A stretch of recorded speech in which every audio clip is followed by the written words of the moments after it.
Escolástica. A escolástica foi um período da filosofia medieval em que a filosofia aristotélica e a junção entre fé e razão ganharam centralidade para explicar os elementos teológicos, tendo acontecido aproximadamente entre os séculos IX e XIII. A escolástica é caracterizada por uma maior valorização da filosofia aristotélica e do conhecimento científico defendido por Aristóteles na antiguidade. O período escolástico sofreu grande influência dos árabes. Os árabes levaram consigo as traduções das obras aristotélicas. Averroes, um importante filósofo árabe do século XII, teceu comentários acerca da obra aristotélica que, sem dúvida, influenciaram os filósofos cristãos do período tomista. Carlos Magno foi imperador da dinastia dos Carolíngios, um dos mais importantes imperadores da Idade Média. Dominou a maior parte da Europa Central. Coroado pelo Papa, tornou-se senhor absoluto do Sacro Império Romano. Nessa época, a Europa estava dividida em vários reinos rivais, pois perdera a unidade após a queda do Império Romano no século V.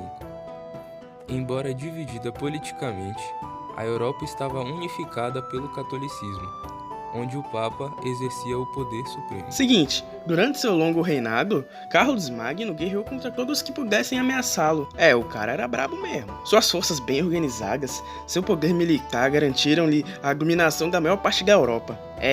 Você pode ver que o cara era diferenciado. Ele organizou o ensino e fundou escolas ligadas às instituições católicas. Adotou-se nessas escolas a educação romana como modelo. É aquele ditado, nada se cria, tudo se copia. Começaram a ser estudadas as matérias Trivium, Gramática, Retórica e Dialética. Quadrivium, Aritmética, Geometria, Astronomia e Música. Fases. A filosofia escolástica pode ser dividida entre 3 fases, com características diferentes. A primeira fase é caracterizada por uma confiança completa dos pensadores na relação inteiramente harmônica entre fé e razão.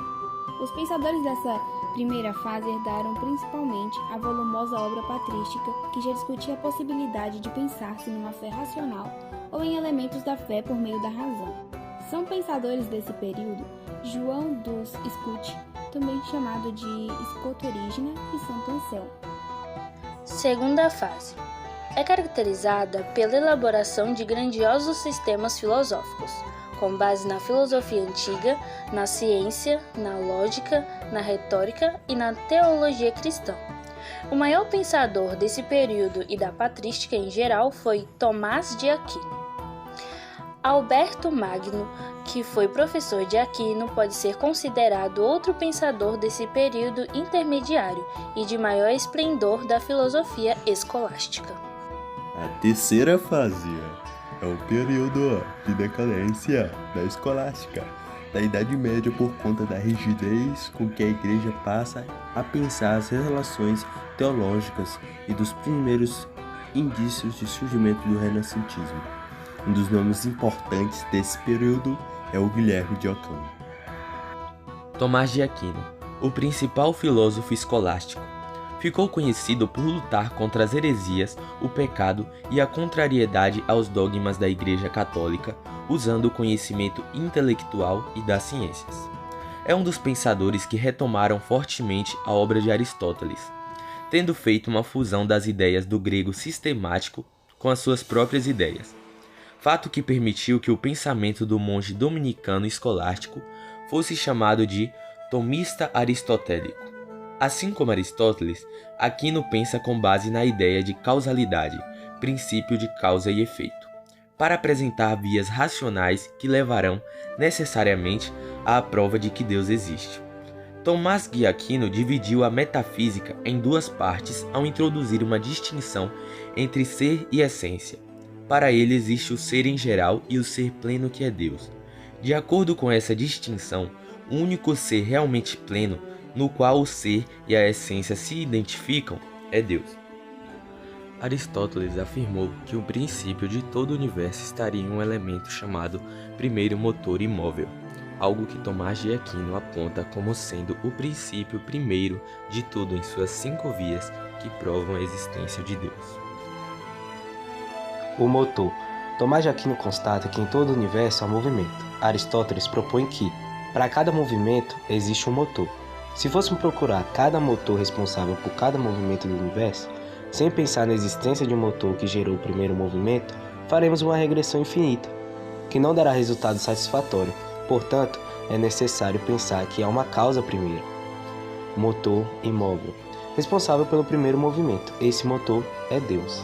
A primeira causa eficiente. Pensando em relação de causas e efeitos no momento do primeiro motor móvel, é necessário pensar também que houve uma primeira causa para tudo, ou seja, a primeira causa eficiente, essa causa é Deus. Ser necessário e seres possíveis. Existem diferentes seres no mundo. Um deles é o ser necessário, por não ter sido gerado, mas simplesmente ser.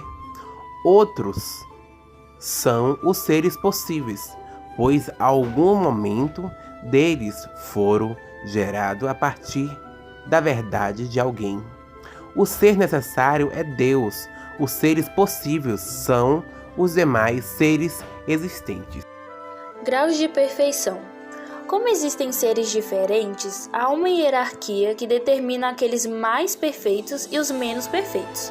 Deus seria o grau máximo de perfeição, que segue na hierarquia atomista até chegar aos seres mais rústicos possíveis. Governo Supremo. A ordem racional do universo implica a necessidade de um governo supremo, que possa controlar tudo para que a ordem racional seja mantida. Esse governo é, na ótica atomista, Deus.